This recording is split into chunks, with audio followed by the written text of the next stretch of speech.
Hello and welcome to Art and Victory. We are here at Soonercon, our wonderful sponsor, and we are here with the guest of honor, Chaz Kemp. He's the artist, featured artist, guest honor artist of Soonercon, and we are very excited to be speaking with him today. So welcome to Art and Victory. Well, thank you. Thank you very much. Thanks for the invite. Yeah, of course. And you are obviously well known to be able to be the featured guest artist here. What is it that you do that everyone drawn to your art? I get what you did there. I do a lot of book covers, magazine covers, that sort of thing. And I've done those kinds of things for people all over the country.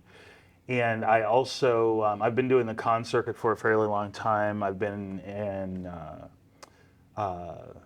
basically a freelance artist for about 15 years. So I've had that long to really kind of build up a clientele and build up a reputation, etc.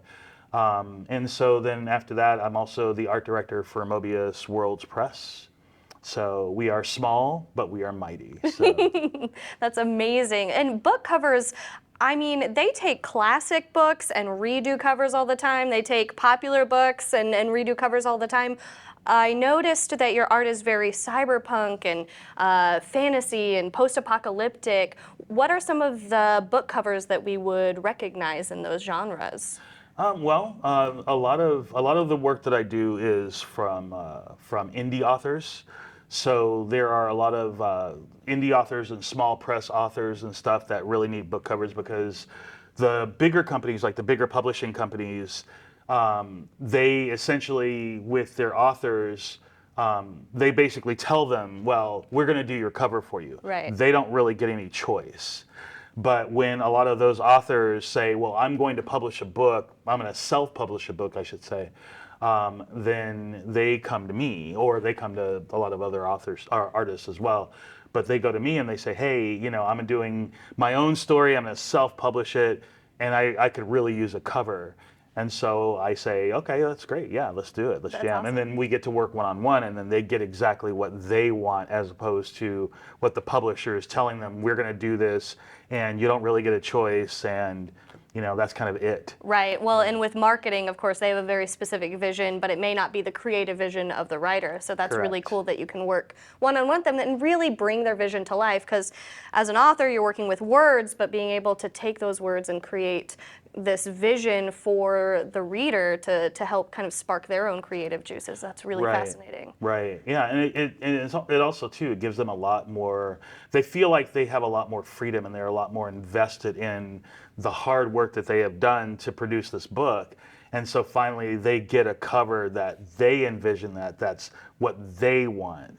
And so, as the industry begins to change, if it's not already completely changed, you find a lot more authors are saying, I don't really want to work with these various publishing companies anymore because one, they're not really marketing my books. Mm-hmm. They're not really helping me out very much. They will only bring in authors that already have a big, huge following already. And a lot of the big publishing companies, unfortunately, and it's sad to say, but a lot of them really only care about the bottom line. They don't really care about the authors. They don't really care about the readers. As long as it's making them money. It's got to be making them money. If it's not making them money, they don't really care. Right. So a lot of the authors now are saying, you know what, I can't wait to get the rights back to this book and those books and this series and those series, so then I could get a new cover put on them, and then I can sell them myself. Since I'm going to have to do all the work myself anyway, then I want to have my own covers, and I want to do my own thing. Well, and that's so apropos, just given the circumstances of the world right now with the writer's strike in film, too. We've got all sorts of creatives around the world, but especially here, that are trying to get a lot more of the creative rights back for their pieces. Right. So obviously right now in Soonercon, we're in Oklahoma. Is this where you're from, or where are you from? I'm from Denver. Denver, Colorado. Yeah. Amazing. Beautiful, beautiful up there. So you go to you go to cons all over the country then. Is there like a really fascinating or interesting piece that's kind of come out of your experience being on the con circuit? You mean as far as an art piece? Yeah. You know, to be honest, I'm kind of I'm generally influenced a lot by the people that I talk to at cons, because one of the things that I and my wife really like to do, her name's Carolyn Kay, she's also an author. One of them, not also an author, I'm not an author, I'm an artist, but I don't want to imply. We're talking about writers, so Yes, it makes yeah, sense, okay. it makes sense. But yeah, I don't want people coming up and going, you misrepresented yourself. But I really groove on doing panels when I go to cons, as well as putting art in the art show. And we usually have a booth. And at our booth, we have our booth so that people can come up to our booth and talk with us. And if they like a particular art piece, we could talk about it, what inspired you to do this, etc. And so as we have all these conversations, and I have conversations with all these different people from all over the country, we get to talking about stories or television shows that we like or whatever. And so I get really inspired. Like they'll look at a piece and go, "Are you going to do any more pieces like this? Are you going to do any more like D&D monsters? Or you're going to do any more like cyberpunk stuff? Because I really love cyberpunk or whatever." And so we get to talking about that. And then whenever I get home, you know, when I'm not doing gigs for other writers and stuff, then I'm going, oh, you know, I'm going to do some more cyberpunk, Right. because I had this conversation and they were really grooved on it, you know, so it's like, yeah, I'm going to do this. So I'm never really at a loss for what to draw. I don't really have, you know, dry spells Right. or, you know, artist block or anything like that, because I'm always so full of ideas when I get home after talking with so many people. And so I just like, oh man, you guys inspired me to draw more stuff. That's And amazing. I love it. it's really cool. So you're an art director now, but Yeah. obviously you had to start somewhere. I when did. when did you start really jiving with art? Like what drew you to it, and how did you get started? Well, I've always really been interested in art. I always used to read comic books and stuff like that, and I just loved art. My grandfather, when I was a really, really little kid, used to bring me children's books because he'd get them for free. But the reason he got them for free was because a lot of the books that he would bring home were from like the late 1800s. So a lot of that was real like Art Nouveau centric. That was the biggest art style during that time. So he would bring books, children's books that were just beautifully drawn by Art Nouveau artists, because at the time they were like, I don't really want to starve. You guys like my art. You want illustrations for your book? I'll do it. And all the other snooty artists were like, how could you? That's not real art. And they're like, yeah, but I get to eat this week. How about you? So anyway, so they were doing a lot of children's books, and those books were so beautiful. I really loved the illustrations when I was a kid. I just loved them. And then I just kind of filed it away, and as I got older, I ended up going to Art Institute. And when I did, I said, you know, well, at some point I want to go freelance, and when I do, I want to really do this really cool art style. You know, what is it called? And they're like, oh, that's Art Nouveau. And I was like, oh, that's what I'm going to do. I'm going to do that. But then I kind of got back to doing art professionally by way of, I was an actor for a while, did a lot of live theater and everything like that. Did some television, you know, and I won an Emmy Award at one point, which was really cool. But then I realized, you know, if I stopped acting, I don't know that I would really miss it. Right. So then I went into music, and you know, me and a good friend of mine, we formed a band called Pandora Celtica, and we toured all over the country. We have like 7 albums, and that was really cool. We won competitions, we won awards, it was really cool.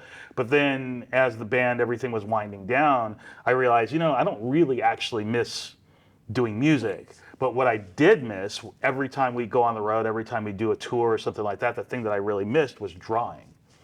I really wanted to draw. It's like I couldn't wait to get home so that I could draw. It's like, oh man, it was so great. We did all these really cool shows. We had lots of people bought albums. This is really, really great. And I was like, yeah, but I kind of want to get home and draw. Right. You know, to draw. So I realized at that point that that's actually what I really wanted to do. So when things at my 9-to-5 gig ended up kind of getting to the point where I just didn't want to work for other, you know, corporate overlords anymore, I quit and I went freelance. And I said, you know, I'm just going to work for myself. So that's what I did.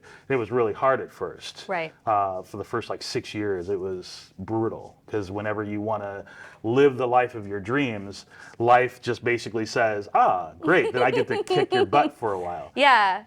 Well, and when you're freelance, it's very, you know, where is my next meal going to come from? Right. You have to get all the income and the gigs and the commissions and all of that in order order to you get also have started. to learn about marketing and branding and how to And run when you're your own business. boss, Yeah. yes, absolutely. Yeah, so it was really tough, but the thing is like I feel like in a lot of ways I got my butt handed to me several times, got lots and lots of rejections and everything like that. And it was really hard. I lost lots of friends. I lost a girlfriend that I had at the time, and the whole works. But the thing is, I never ever regretted making that decision to go freelance. Right. Not ever, because art was the thing that I finally found that I really wanted to do. Right. So it's been cool, and now things are fantastic. So I haven't had to look for work in about 6-7 years. I have a whole line of people that are waiting for me to get done with Soonercon so I can start working on their stuff, their covers, their things, their projects. It's cool. It's That's really amazing. cool. Yeah. So you mentioned when you were a child reading those comic books and the graphic novels. Is there a particular one that just sticks out to you as like, this graphic novel really defines me, or maybe just your favorite that you enjoyed reading over and over again? I really liked the X-Men. Awesome. Yeah, it was really very cool. Obviously it was kind of an analog for what Black people were going through when I was Right. growing up in America. However, even above that, it was one of those things where it was like, they were still trying to be heroes, even though nobody appreciated them. They were feared and hated, and the tagline. The mutants. Exactly. They're fighting for justice and saving lives in a world that fears and hates them, and dun dun dun, that whole bit. But the fact that regardless, they still did what they did. They were still out there trying to do the right thing just because it was the right thing. Right. No rewards, no nothing. They did it because it was the right thing to do. So for me, that was a real core value that I carried with me to say, I'm going to do this because, one, it's the right thing to do. It really kind of defined a lot of my ethics. Right. As far as my art is concerned. I don't do AI. I don't, steal stuff from other people. I don't really do fan art. I have nothing against people that do fan art. I want to make that clear. I'm not dissing on people, but at the same time, I choose not to do fan art because I understand that fan art is someone else's intellectual property. Right. And so I would much rather be the person that creates characters and creates cool worlds and things like that. I want to be the person that comes up with it. I don't want to necessarily take stuff from other people, other than maybe as an influence or something. So. Right. Well, in art, being an artist is kind of its own superpower, similar to, we were just talking about the superheroes, That's right? what my publicist says. And so since you have kind of now discovered and become in tune with your own superpower, what would you tell children or young inspiring artists as they're finally kind of becoming in tune with their own superpowers? What would you tell them if they're interested in seeking an art career or just being an artist in their hobby or as a creative outlet? What would you tell young aspiring superheroes that are looking up to you? I would say that if you don't believe in yourself, no one else will. This particular road is hard, but it's absolutely 100% worth it. But any art that they choose to pursue is absolutely worth it. Art is incredibly important. There are a lot of people, especially in our climate, today in America, there are a lot of people who would definitely look down their noses at art and artistic pursuits, whether that's, visual arts like I do, or dance, or music, or theater, any of those kinds of things, or writing, creative writing. They look down their noses at it. You constantly hear stories about how many schools are cutting their art program. But yet football is so very important. Nothing against football. I don't want big linebackers coming after me going, hey, you're dissing football, which I kind of am. So I'm okay with that. But we all have our own strengths. Yeah, Football yeah. players have literal physical strength. Yes, they do. And artistic endeavors have their own strength, which is imitating life and showing the struggles that we go through and being able to be at one's most vulnerable self and be able to put that on display for others that may relate and empathize with that. Exactly. exactly. Is there a particular art piece, like recently, that's kind of influenced you, or that you really empathized with, either as an artist or as a human, as an individual? That's a really, really good question. There is a piece that I did when I first went freelance, and it's it's a piece called Steampunk Sally, and it's still to this day one of my more popular pieces. Even though I first did the first iteration of her, like, I don't know, 15 years ago. But it's basically, it's a steampunk girl with red, long dreadlocks, and she's an engineer, and she is literally the most important being in that universe, in that because she either invents steam powered things or she fixes steam powered things. But either way, the entire world doesn't work unless people like her keep things going. And so for me, it was really interesting to see how many people that really resonated with, because the people behind the scenes, they don't get a lot of love. Yes, You know? that is absolutely true. So, I mean, doing theater, for example, you can get on stage, you can do this brilliant monologue, and it's great, but then people don't really get to see what the director has coached for you and how the director has directed you to deliver that line or this line. And then the lighting people who are putting you in a really good light, because without them, you look like crap. The costumer, the stage hands who open and close the curtains and who make sure all the props are working and fixed and yada. And there's so many people behind the scenes that actually do the thing that makes it so that when you get out there and you're on stage and the spotlight is on you or you're in front of the camera, everybody thinks, oh, it's all you.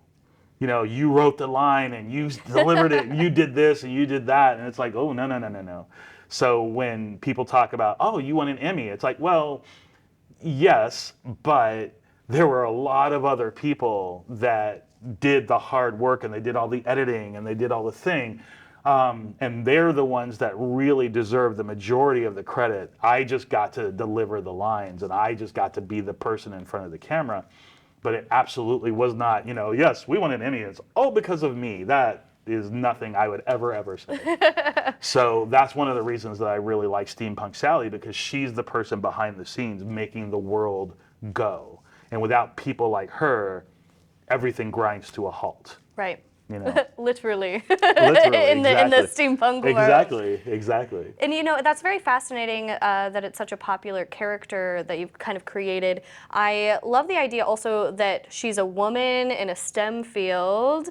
That's something that's very impactful, having the representation of people that are leaders in their fields that are not necessarily always represented. Right. And I think that's a beautiful sentiment to have, like her as this, character, but also as representation where you wouldn't normally get to see somebody in that place of honor of having like a portraiture of a character. So that's really cool. That's pretty on brand for me, actually, because it's all about representation for me. That's why I have an Oracle deck that people can get on Etsy.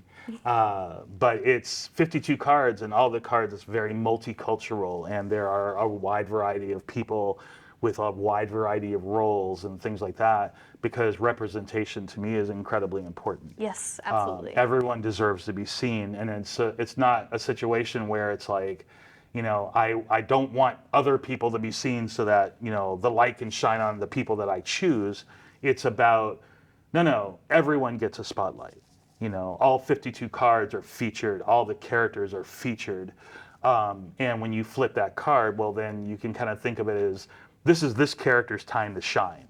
Absolutely. You flip this card, and now the focus is on that particular character. Maybe they're Maori, maybe they're African, maybe they're Irish, maybe they're Scandinavian, whatever it is, but it's that person's time to shine.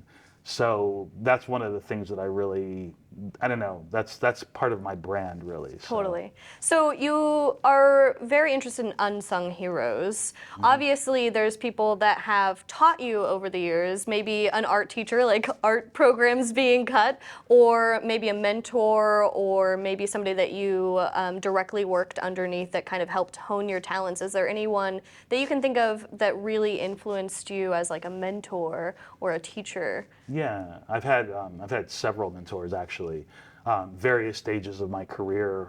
The first mentor I had, his name was Bill McCune. He worked when I worked for a company called Comeg. We made, medical arthroscopes and endoscopes. And I walked into his office one day, and I had taken a really long break from art. I was doing a lot of acting, but I wasn't doing any art. I walked into his office and he was doing something on his computer on a tablet, and he's looking outside and he's doing something. I was like, "What are you doing?" And he's like, "Well, I'm drawing my motorcycle." I'm like, "Well, where's your pen and paper?" He's like, "No, I'm doing it on the computer." I was like, "What?" So then he taught me how to draw using the computer. And then he taught me stuff every day and was helping me learn the program. And I was basically building a portfolio. When I had a lot of pieces after about 6 to 8 months, he said, "Well, you should go to school." And so I was like, "Oh, all right." I hadn't really thought of it. So then I went to Art Institute, and he helped me out throughout that. So when I finished with the Art Institute, and I'm now at this point I'm working at sales and things like that within the company, he's like, "Well, I'm going to have to lay you off." And I was like, "What?" He's like, "Yeah, because this is not really where you need to be." I was like, "What do you mean? Are you saying I need to be unemployed?" He's like, "No, you need to be working doing art." Right. He's like, "You're ready, and I'm kicking you out of the nest." And I was like, "Oh, well, crap, okay. Thanks. Thanks, I guess." But yeah, but then he just, he said, this is what you need to do. You need to be doing art. You need to be doing that for a living. So he encouraged me to do that. And then over the course of the years, when I went freelance, there's an artist that's actually here at Soonercon. His name is Perry Charlefou. He does pottery, but he also is really, really good with marketing, with branding and stuff like that. So he taught me a lot about marketing when I first started. And then after that, I kind of took that and ran with it and did a lot more studying about it and everything like that. But he was a really big influence about how to present art in the public, especially for sci-fi fantasy conventions and things like that. And then from there, Elizabeth Leggett, who has won a couple of Hugo Awards, she's also here at Soonercon this year. But she taught me quite a bit too about how to navigate the commercial aspect of what we do and everything like that. So yeah, and of course, every artist that, was basically further along the road than I was, I always made sure to ask them a lot of questions. Like Lee Moyer, I asked him tons of questions. I've met Phil Foglio, and for my birthday several years ago, he gave me a portfolio review. And I was like, "Oh, that's really cool." But I asked him a lot of questions. So anybody that was further along the path than me, I always made sure to constantly ask them tons and tons and tons of questions. So they weren't mentors per se, but I tried to learn as much as I could. Right. So that makes perfect sense.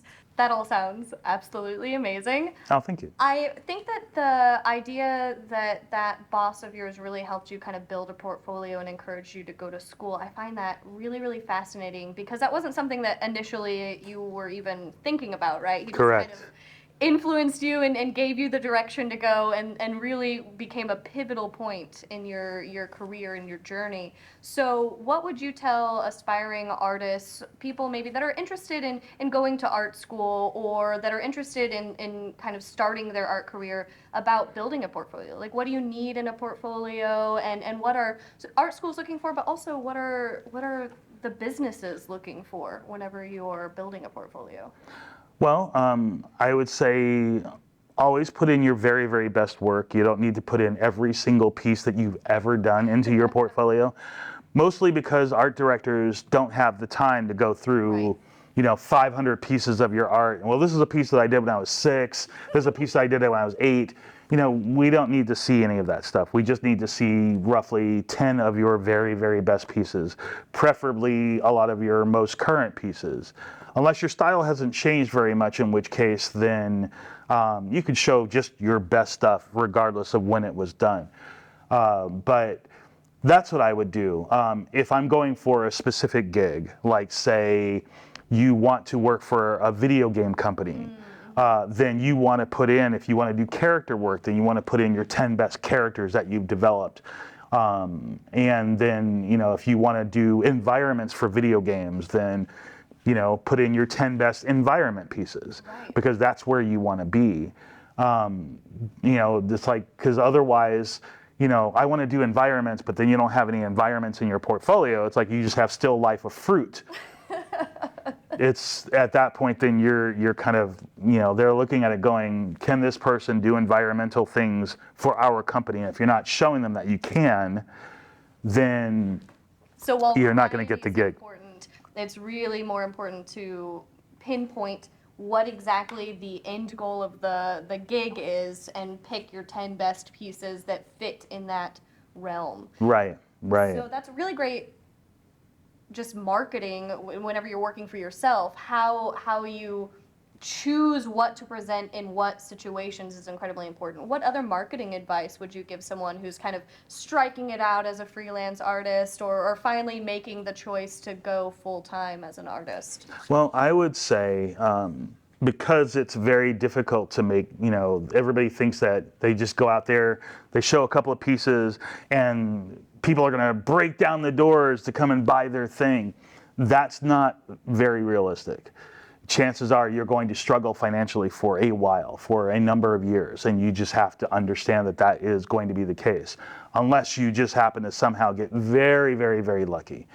But the thing with marketing and understanding it is that you're not going to make a name for yourself, and you're not going to stand out if you do art that is exactly like everyone else does. So if you come out and you're like, I'm going to be the biggest thing because I'm doing anime art. Millions of artists are doing anime art. There's no way for you to stand out doing the same kind of art that everyone else is doing. It's practically impossible. Unless somehow you're maybe doing it in a way that nobody else is doing it, but the chances of really being able to hit that particular niche is incredibly rare. So if you like doing anime, great, do that. That's cool, that's great. There's a market for it, obviously. However, don't expect big success because there's way too much competition for that particular style. You always want to try to stand apart from the competition. Always, always, always. That's rule number one for marketing. It's also rule number one for branding too. The other thing that you want to do is when you put together your portfolio really quick, you don't want to have anything in your portfolio that you hate drawing. Because people are like, well, I got to have a wide variety of things in the portfolio, and, you know, I don't really like drawing things with, you know, like buildings with bricks and things like that. I hate doing that because it's so tedious. I can't stand it, but I got to put it in my portfolio. Because here's the thing, if it's in your portfolio, it is guaranteed that people are going to make you draw that thing over and over and over and over again. You know, that's the thing that they're going to ask you for. You know, if you hate drawing like giant mecha, don't put any giant mecha in your portfolio, because otherwise that's the only gigs you're going to get. Because people are like, oh, that's really cool. I see you draw a giant mecha. Nobody else likes drawing it. We're going to hire you to do giant mecha. And you're like, oh, crap.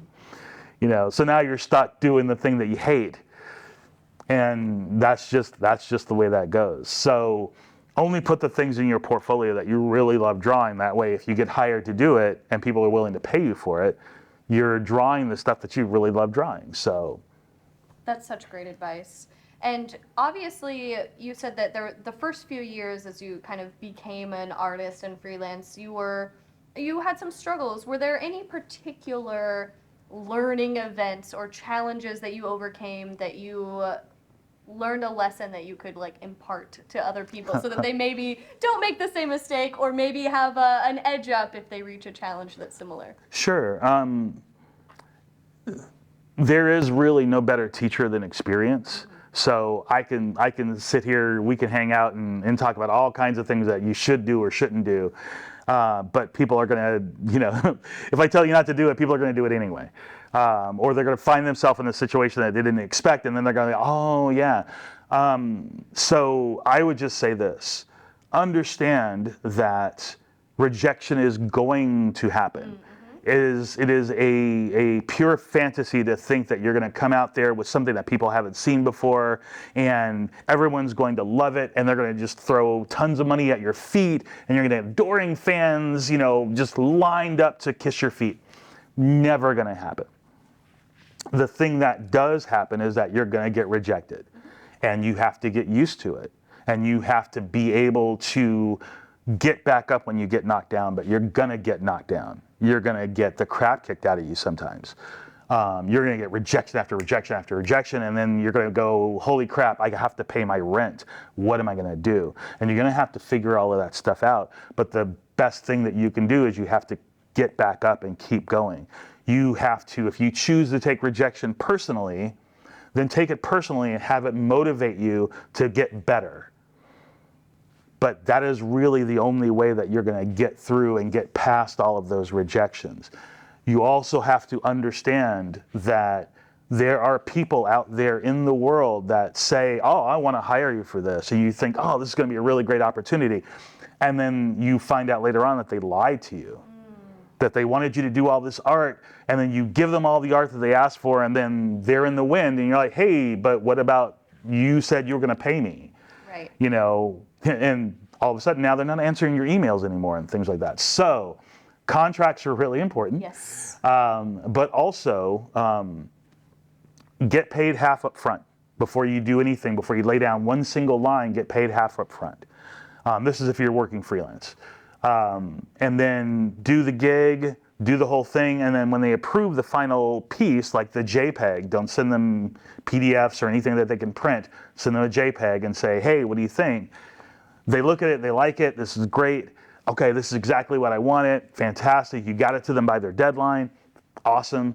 Then you get paid the second half, and then you send them the files that they need to do their thing, that you send them the printable stuff or whatever they need to send to wherever they need to send it to. That's when you give them the deliverable files after you get paid that second half. It protects you and it protects them. Absolutely. It's such great advice, because I've definitely heard that happening to artists over and over again in various fields. Writers, obviously visual artists, performing artists as well, show up, do a gig, it's on film, and bye. Yeah. Sorry, no money. And so that's such fantastic advice, so I appreciate you sharing that. So what I've taken away from our conversation is if you love art, if you find that you are passionate about it, if you are driven to become an artist, stick with it. Find what makes your art unique. Make sure to not take rejection personally, because we all get it. Only 10% or less of our gigs are going to make it into whatever it is that we're wanting. Stick with it. Even as you struggle, you'll learn things from that experience. And if you love something, it's worth doing.